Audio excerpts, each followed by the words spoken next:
Hello students, welcome to our channel success zone. My name is Ayushi and जैसे कि हम लोग देख रहे थे कि हम लोग कोडिंग एंड डिकोडिंग पढ़ रहे थे। कोडिंग एंड डिकोडिंग का ये हमारा थर्ड लेक्चर है, जिसमें आज हम लोग सब्स्टिट्यूट कोडिंग के बारे में पढ़ेंगे।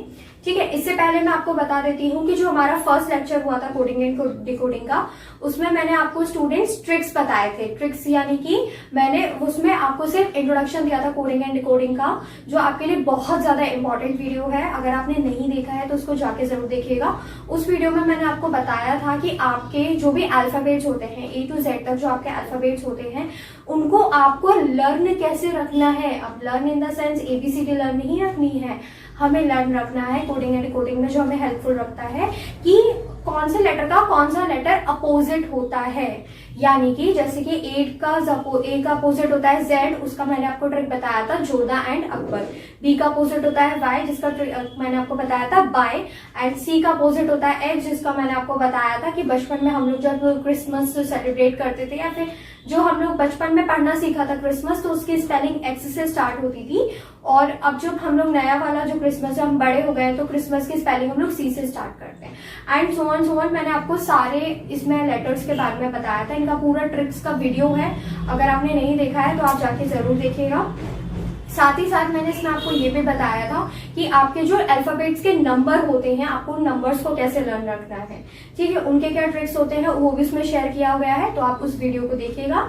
एंड जो सेकंड वाला लेक्चर था उसमें मैंने आपको लेटर कोडिंग पढ़ाई थी। ठीक है, लेटर कोडिंग जो है वो बहुत ही ज्यादा इंपॉर्टेंट रहती है। या आपको SSC का एग्जाम हो, रेलवे का एग्जाम हो और बैंक का एग्जाम हो, या आपको इन तीनों में से देखने के लिए कहीं पर भी मिल सकती है। और ये थोड़ी सी टफ लेवल की आती है। मैंने उसमें आपको लेटर कोडिंग के क्वेश्चंस करवाए हैं, मैंने आपको उसमें बताया है कि आपको किस किस अप्रोच का यूज करके लेटर कोडिंग को सॉल्व करना है। ठीक है, आज का जो टॉपिक है वो है सब्स्टिट्यूट कोडिंग का, जो हम लोग सब्स्टिट्यूट कोडिंग पढ़ेंगे। फर्स्ट ऑफ ऑल देखिए, मैं आपको बताती हूँ कि सब्स्टिट्यूट कोडिंग होता क्या है। आप सभी को मालूम है सब्स्टिट्यूट का मतलब क्या होता है। देखो, सब्स्टिट्यूट का मतलब क्या होता है, किसी भी एक चीज को किसी दूसरी चीज से इजीली रिप्लेस कर देना।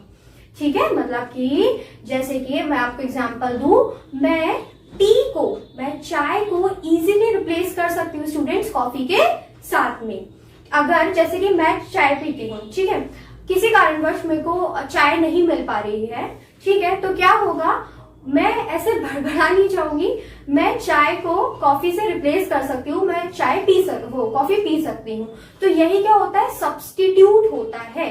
यानी कि एक चीज को किसी दूसरी चीज से रिप्लेस कर देना। या फिर हम लोग बोले कि हम चॉकलेट्स खाते हैं, राइट।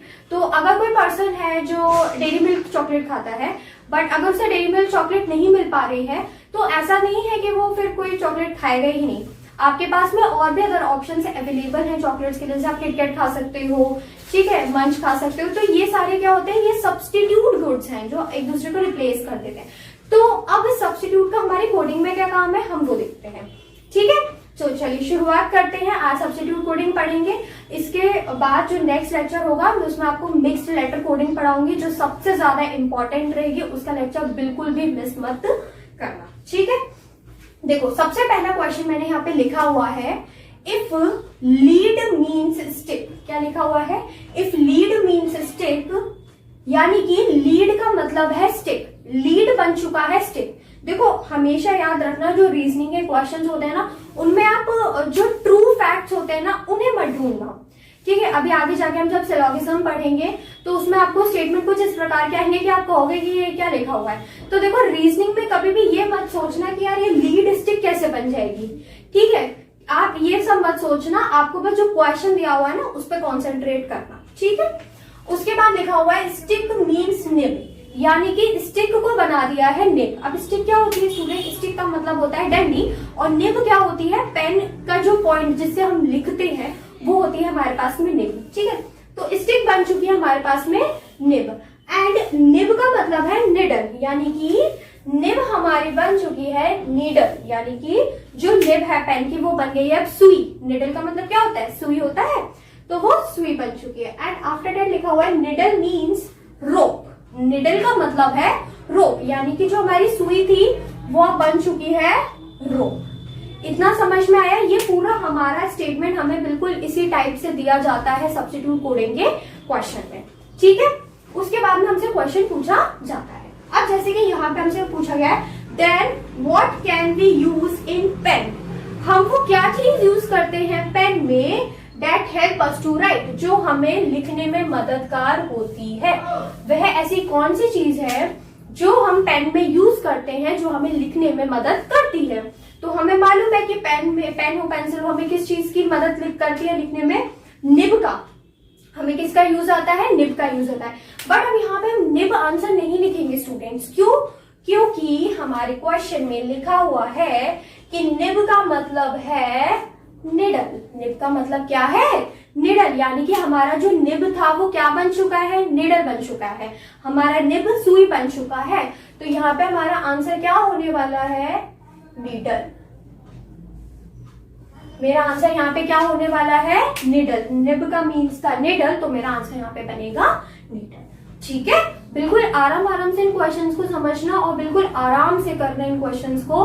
ठीक है, प्रैक्टिस करोगे ना तो इजीली समझ में आएगा, और जल्दी जल्दी हमारी प्रैक्टिस जितनी ज्यादा करते हैं हमारा स्पीड उतना ही बढ़ता जाएगा। नेक्स्ट क्वेश्चन की तरफ चलते हैं। यहाँ पे हमने बोला है if cloud means white, cloud means white, यानी कि जो हमारे बादल हैं वो बन गए हैं व्हाइट। हमारे जो बादल हैं वो बन गए हैं व्हाइट। ठीक है, व्हाइट, क्लाउड का मतलब हो गया है व्हाइट। व्हाइट मीन्स रेन, हमारा जो सफेद रंग है, जो व्हाइट कलर है वो बन चुका है रेन, यानी कि वो हमारा बन गया है बारिश। एंड रेन मीन्स ग्रीन, और रेन हमारा बन चुका है ग्रीन। आया इतना समझ में, क्लाउड बन गया है व्हाइट, व्हाइट बन गया है रेन, और रेन बन गया है हमारा ग्रीन। ठीक है, मतलब बारिश बन गया है Hera. Green means purple, green बन गया है पर्पल, पर्पल कलर होता है ना, यानी कि जो हरा रंग है वो बन गया है पर्पल कलर। उसके बाद है पर्पल मीन्स ब्लैक, और जो पर्पल कलर है वो बन गया हमारा ब्लैक कलर, यानी कि काला कलर बन गया है पर्पल कलर। ठीक है, ये पूरा हमें स्टेटमेंट दिया हुआ है। ना move to the question. Question में क्या पूछा है, code for the colour of milk. हमसे पूछा गया है कि आप हमें कोड बताइए किसका, कि मिल्क के कलर का कोड हमारे पास में क्या होगा। ठीक है, तो as we all know milk का कलर क्या होता है स्टूडेंट्स, व्हाइट होता है, राइट, व्हाइट होता है। और व्हाइट का मतलब क्या था हमारे पास में, व्हाइट का मतलब था हमारे पास में रेन। तो हमारा आंसर यहाँ पे क्या बन जाएगा, हमारा आंसर यहाँ पे बन जाएगा रेन। आया समझ में इतनी बात। हमसे पूछा गया था कि कलर क्या होता है मिल्क का, उसका कोड बताइए जिसका जो कलर मिल्क का होता है। हमको पता है मिल्क का कलर होता है व्हाइट, और व्हाइट का मतलब है रेन, तो हमारा आंसर बन चुका है यहाँ पे रेन। आई रियली होप कि आपको वाला क्वेश्चन का समझ में आया होगा कि कैसे हमने इसको सॉल्व किया है। नेक्स्ट है what is the colour of grass. हमसे पूछा गया है कि आप हमें बताइए कि घास का रंग क्या होता है। ठीक है, हम बता देते हैं ग्रास का colour we all know green होता है। क्या होता है, ग्रीन होता है। ठीक है, बट हम यहाँ पे ग्रीन आंसर नहीं लिखेंगे, क्योंकि ग्रीन का मतलब यहाँ पे बन चुका है पर्पल। क्या बन चुका है, पर्पल बन चुका है ग्रीन का मतलब। तो फाइन, हमारा आंसर यहाँ पे क्या हो जाएगा, पर्पल। हमारा आंसर यहाँ पे क्या बन जाएगा, पर्पल बन जाएगा। यानी कि ग्रीन का मतलब होता है पर्पल, घास का कलर होता है ग्रीन, तो ग्रीन का मतलब है पर्पल, तो आंसर बन जाएगा पर्पल। बहुत इजी होते हैं ये वाले क्वेश्चंस, बस ट्रिक समझ लीजिए और बहुत ही आसानी से कर लोगे। बैंकिंग में देखने के लिए नहीं मिलते हैं ये वाले क्वेश्चंस, बहुत ही मतलब रेयर हैं। जो मैंने एग्जाम दिए हैं उसमें मुझे देखने को नहीं मिले हैं। हाँ, बट आप एसएससी का पेपर देने बैठोगे वहां पे मिलेंगे। जो मैं एसएससी के मॉक लगाती हूँ तो उसमें आप मुझे ये वाले क्वेश्चन देखने के लिए मिल जाते हैं सब्स्टिट्यूट कोडिंग के। ठीक है, अब है next question, if earth is known as water. अगर अर्थ का मतलब है वाटर, क्या है अर्थ का मतलब स्टूडेंट्स, वाटर है। Water is known as sky, water का मतलब हो गया है स्काई, मतलब कि अर्थ बन चुका है पानी और water is known as sky, यानी कि पानी बन चुका है स्काई, यानी कि पानी बन गया है हमारा आसमान, स्काई बन गया है। Sky is known as tree, sky बन चुका है हमारा ट्री, यानी कि आसमान बन गया हमारा पेड़। अब तीन चीजें आ गई यहाँ पे देखो, अर्थ बन गया है पानी, पानी बन गया है स्काई, और स्काई बन गया है ट्री। ठीक है, उसके बाद बोल रहे tree is known as shadow, और ट्री बन चुकी है हमारी शैडो। ठीक है। ट्री हमारी बन चुकी है शैडो, यानी कि जो पेड़ है वो बन गया है हमारा छाया, ठीक है। तो अब अपन को पूरा स्टेटमेंट समझ में आ गया कि कौन सी चीज क्या बन चुकी है यहाँ पे। फाइन, अब अपन बढ़ते हैं क्वेश्चन की तरफ। Then where the fish swim, हमको कोड बताना है किसके लिए, कि हमारी जो मछली है, हमारी जो फिश है वो कहाँ पे स्विम करती है, यानी वो कहाँ पे तैरती है, ठीक है। चलो देखते हैं। अब हमको मालूम है कि फिश कहाँ पे तैरती है, ऑब्वियसली पानी में स्विम करती है, पानी के बिना तो वो नहीं जिंदा रह सकती है। तो हम यहाँ पे वाटर आंसर नहीं लिखेंगे, हम आंसर यहाँ पे क्या लिखेंगे, water is known as sky, water का मतलब है यहाँ पे स्काई। तो हमारा आंसर क्या बन जाएगा स्टूडेंट्स, यहाँ पे हमारा आंसर बन जाएगा स्काई। आया समझ में। वेयर द फिश स्विम, हमारी फिश कहाँ स्विम करती है, हमारी फिश स्विम करती है स्काई, ठीक है। नेक्स्ट है where do human beings live, ये पूछा गया है जो ह्यूमन बींग्स है, यानी कि हम लोग जो है, हम इंसान जो है, हम लोग कहाँ पे रहते हैं, ठीक है, हमसे पूछा गया है। तो एज वी ऑल नो हम लोग सब रहते हैं कहाँ पे, अर्थ पे। हम लोग अर्थ, हमारा जो प्लैनेट है, हम सब लोग वहीं पे रह रहे हैं। तो हम यहाँ पे आंसर में अर्थ नहीं लिखेंगे, हम आंसर में क्या लिखेंगे, वाटर, यानी कि हम जो मनुष्य प्राणी है, हम लोग कहाँ पे रह रहे हैं, हम सभी लोग वाटर में रह रहे हैं। हमारे रीजनिंग के क्वेश्चन के अकॉर्डिंग हम पानी में रह रहे हैं, ठीक है। तो इसी प्रकार से आपको सब्स्टिट्यूट कोडिंग के क्वेश्चंस देखने के लिए मिलते हैं। मैंने इसके सिर्फ 3 क्वेश्चंस इसलिए रखे हुए हैं क्योंकि ये जो कोडिंग है बहुत कम देखने के लिए मिलती है एग्जाम में, बट हमें अपना सिलेबस पूरा कंप्लीट करवाना है आपके साथ में। इसलिए जो सबसे पहले मैंने आपको करवाई थी वो लेटर कोडिंग थी, जो पेपर में बहुत देखने के लिए मिलती है। सब्स्टिट्यूट कोडिंग बहुत ही कम रहती है, मतलब आप मान के चलिए एसएससी में इसके अगर आपको 1 से 2 क्वेश्चन मिल जाते हैं एसएससी या रेलवे में, तो it is a very big thing. लेकिन आपको प्रैक्टिस जरूर करनी है क्योंकि क्वेश्चन पेपर में हमारे लिए 1 मार्क्स भी बहुत ज्यादा मैटर करता है। हमें ऐसी तैयारी करके जानी है कि हमें एक भी क्वेश्चन अपना वहां पे नहीं छोड़ना है, ठीक है। तो इसलिए सब्स्टिट्यूट कोडिंग के क्वेश्चंस मैंने आपको करवा दिए हैं। जो नेक्स्ट लेक्चर होगा मैं उसमें आपको मिक्स लेटर कोडिंग है, मिक्स नंबर कोडिंग करवाऊंगी। उसका लेक्चर बिल्कुल भी मिस मत करना क्योंकि वो बहुत ज्यादा इंपॉर्टेंट होते हैं। And if you are a banking aspirant तो आप मान के चलिए मिक्स लेटर कोडिंग ही आपको पेपर में देखने के लिए मिलेगी वहां पे, ठीक है। अब एक लास्ट क्वेश्चन है जो बहुत ही डिफरेंट जनरे का है, जो मैंने पिक किया है। ये अगर आपको लेटर्स याद हैं, लेटर्स के नंबर याद है अल्फाबेट सीरीज में जो मैंने फर्स्ट लेक्चर में बताए थे, तो आप बड़े आसानी से इस तरीके के क्वेश्चन को सॉल्व कर ले जाओगे। चल 4th क्वेश्चन देख लो क्या है। In a code language M is code as 26, M को कोड किया गया है 26 नंबर से, मतलब कि M का कोडिंग लैंग्वेज हमने 26 रखा है। E is coded as 10, E को कोड किया है हमने 10 से, ठीक है। किस लॉजिक से किया है वो बाद में देखेंगे, पहले सिर्फ क्वेश्चन को पढ़ रहे हैं कि क्वेश्चन में क्या है। E को कोड किया है नंबर 10 से। R is coded as 36, R को कोड किया है हमने 36 से। Then what would be the code for gold, हमसे कोड पूछा गया है स्टूडेंट्स गोल्ड के लिए कि आप हमें बताइए कि गोल्ड का कोड क्या होगा। आई इतनी बात समझ में कि हमें M का कोड दे दिया, E का कोड दे दिया, R का कोड दे दिया और हमसे पूछा है गोल्ड का, ठीक है। चलो अब मैं पहले तो फाइंड आउट करते हैं कि इनका जो कोड है वो किस हिसाब से इनको हमें दिया, किस हिसाब से गया है।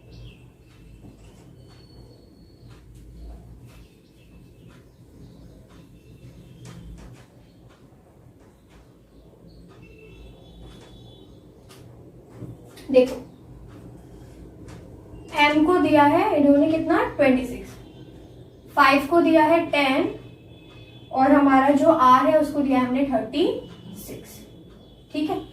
अब देखो अगर आप लोगों को नंबर याद हो ना, देखो इतना तो हमें मालूम है कि हमारे अल्फाबेट्स होते हैं टोटल 26, ठीक है। और 26 नंबर पे जो अल्फाबेट आता है वो होता है हमारा Z, तो ऑब्वियसली Z और M का कोई कनेक्शन यहाँ पे हमें नहीं दिख रहा है, ठीक है।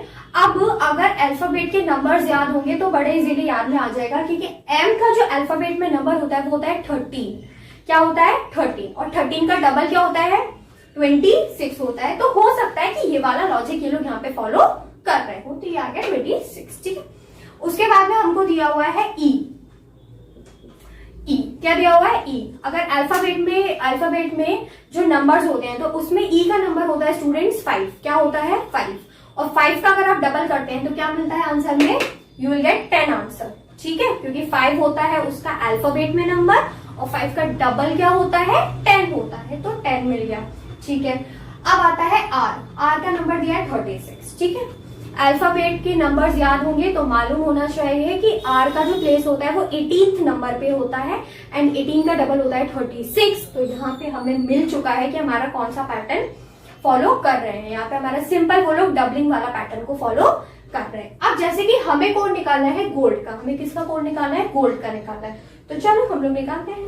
हमें सबसे पहले दिया है जी का जो अल्फाबेट में नंबर होता है वो होता है 7 और 7 को देखो 2 से मल्टीप्लाई कर लो चाहे +7 कर लो, सेम थिंग है। तो ये आ गया आपको 14 मिल गया। ठीक है, अब आ गया ओ का जो नंबर होता है वो होता है 15। क्या होता है ओ का नंबर, 15। इजॉटी की अगर ट्रिक्स याद हो तो इजॉटी में ई होता है 5 पे, जे होता है 10 पे, ओ होता है 15 पे।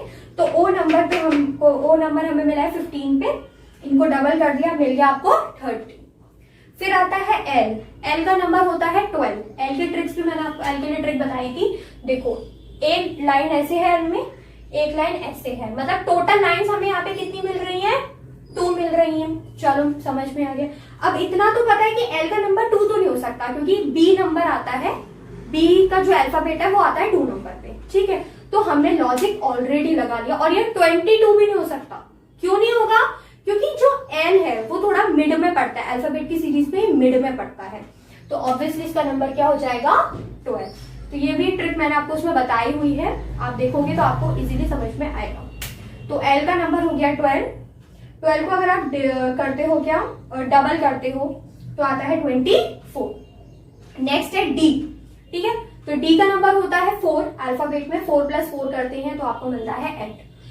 अब आपको तो पूरा गोल्ड का नंबर निकालना है। ठीक है, तो अगर आपको पूरा ही नंबर निकालना होगा तो क्या करना पड़ेगा, आपको टोटल करना पड़ेगा।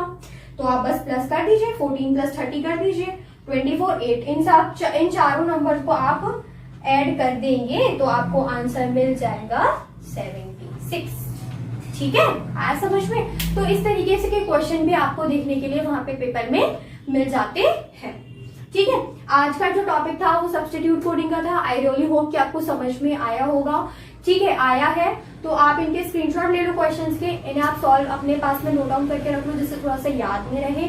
बाकी आप नेट पे जाओगे, आपको पीडीएफ्स मिल जाएंगी, आप बस को सर्च करना, सब्स्टिट्यूट कोडिंग की पीडीएफ आपको मिल जाएंगी, अवेलेबल हो जाएंगी, उनसे प्रैक्टिस करो। ठीक है, आपके पास में रीजनिंग की बुक है अगर कोई, तो उसमें भी सब्स्टिट्यूट कोडिंग के क्वेश्चंस रहते हैं, लेटर कोडिंग के क्वेश्चंस रहते हैं। जैसे 2 टॉपिक मैंने करवा दी है, लेटर ऑफ सब्स्टिट्यूट कोडिंग, तो उनके क्वेश्चंस को सॉल्व करो। ठीक है, अगर आपको अच्छा लगता है वीडियो, अगर आपको अच्छा लगा है, आपको लगता है कि वीडियो हेल्पफुल है, तो वीडियो को लाइक कीजिएगा, शेयर कीजिएगा दोस्तों के साथ में। कमेंट्स में जरूर लिखिएगा कि मैम अगर कोई प्रॉब्लम आ रही है तो उस चीज को कमेंट में जरूर लिख दीजिएगा, दोस्तों के साथ में शेयर कीजिएगा, सब्सक्राइब करिएगा चैनल। और आपको अदर सब्जेक्ट्स के वीडियो भी मिल जाएंगे हमारे चैनल पे, लाइक मैथमेटिक्स है, एमपी का फुल जीके हमारे यहाँ पे कवर हो रहा है, बायोलॉजी चल रहा है, पॉलिटिक्स चल रहा है। ठीक है, तो सारे वीडियोस आपको सारे सब्जेक्ट्स के यहाँ पे मिल जाएंगे। ठीक है, तो देखते रहिए सक्सेस जोन। धन्यवाद।